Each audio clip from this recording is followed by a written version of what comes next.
Welcome back to Way of the Wrench, and on today's very special episode, I'm going to show you how to make a brace or a bracket to hold your big back glass monitor and your DMD monitor inside your back box. Not only how to make it, but design it for your very own custom virtual pinball build. So stick around and I will show you how to make one of these for your virtual pinball cabinet.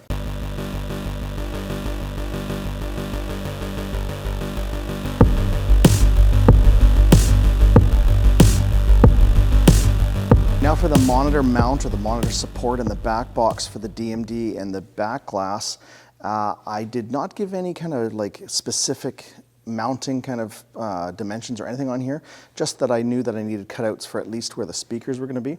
So here's what I recommend you do, because everyone's going to have different monitors. So what I have is that monitor mount is down underneath. I've got my speaker panel on top of it. And then I've got the DMD positioned centered this way and centered this way so that it's centered with the cutout. And this speaker box is flush with the bottom. I have a scrap piece of 3/4 inch plywood underneath the back glass monitor to raise this up. And it's not going to be there in the final design. In fact, I need that space because that's where the glass is going to go. And if it doesn't make sense, I'll show you a side shot in a sec so you understand that. And I've got a board here just at the very end, where the top, where the limit would be for where this monitor is going to sit. And so this is all pretty much set up and centered where it needs to be. And I did this so that I could figure out where all my locations for my VESA mounts are going to be, where my cutouts are, vent holes, etc. With this speaker panel right against the bottom, it's 12 inches, so I know 6 inches is right in the center, or the center of the cutout for this monitor. And so then the center for my VESA mounts are going to be from that dimension as well. So that's a very easy one. Just lay out a center line where the holes are for that. I'm also going to put a hole here in the mount so that I can access this quick release for the DMD if it ever needs to come out. The monitor in this case is going right up to the top of the back box, so that's easy. I just got a board here to simulate that and then center it this way. So off that center line on that mount, you can figure out where your VESA mounts are and where they start from the top of that plate as well. Okay, so now let me show you from the side what I'm talking about. So from the side here, you can see that I'm using the monitor mount piece more as just to get a reference of how big the inside of the back box is, because this piece just goes flush inside the finished back box. And right here, you can see this is just an extra piece of 3/4 inch plywood to make up or simulate the space that I want in here. And this is where the aluminum U-channel is going to go with the lift trim that holds the glass on the back box. And then this is the side of the speaker panel. Now, the other important thing we need to figure out from this kind of sideway dimension is the difference between the two heights of the two monitors where your VESA mounts are going to attach. So all you really need to do is kind of start stacking up scrap pieces of wood, and it really helps to have different thicknesses. So I use some 3/4 and some 5/8, and then basically get it so that the stack of wood over here on the lower VESA mounts on this monitor is completely flush with the mount right here for the VESA mount.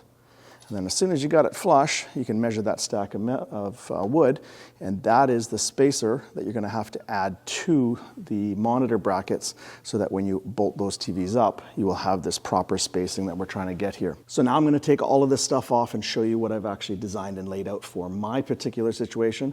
Yours will be a little different, but I'll show you what I did with mine. So as crappy as this looks, and it looks like a kindergarten kid drew this, this is all of the info I gathered from when it was set up for all the critical info. So for me, I need the VESA mounts for the DMD and for the back glass monitor. I need to know from the very top of the cabinet down where the VESA mount starts. Same thing with the bottom. I also have a little access hole so that I can stick my finger in and hit the quick release for the VESA mount for the DMD. And then while it was set up, I kind of just took a tape measure and kind of calculated how wide I wanted this to be. And when I was doing this, you obviously want to lighten this as much as possible, but if you start going too skinny, then it kind of gets it too weak. And this top back glass monitor is a crazy heavy monitor, so I didn't want to skimp out too much on that. So I left the top a little big. I got big holes here for the speakers, and these other holes here, I just kind of quickly put in that I wanted some vent holes, and I matched the vent holes that are going to be in the very back of the back box, just so the airflow is going to be going through here. So let me show you what I did on this. So you can see nice big access hole and plus some lighting and maybe some air vent there. There's the VESA mounts for the DMD screen. There's another lightning slash vent hole and a third one up there. And then 1, 2, 3, 4 of the VESA mounts that are 200 millimeters apart for the back glass monitor.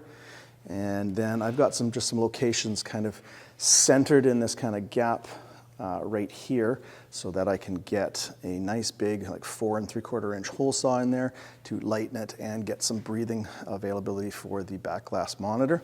So there's one there and one on the other side right there. And then at the very top, there's those 7 holes that are exactly laid out the same as the very back of the back box, so the air can flow through.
Right, now that we got the back box monitor mount ready to go, you know, it feels actually pretty light, and it was really tempting for me because I'm more of a metalworking welding kind of guy.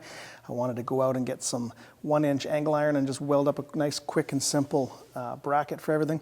But I did try to make this so that you guys can make this at home. So this looks like it's going to work, and really it's pretty light. You could lighten it a little bit more by putting a couple more holes in it and maybe deciding where you don't need to have some pocket holes. You could even cut a little bit more out, but realistically this is good, and I can tell it's going to be strong to hold up that big heavy 32-inch monitor.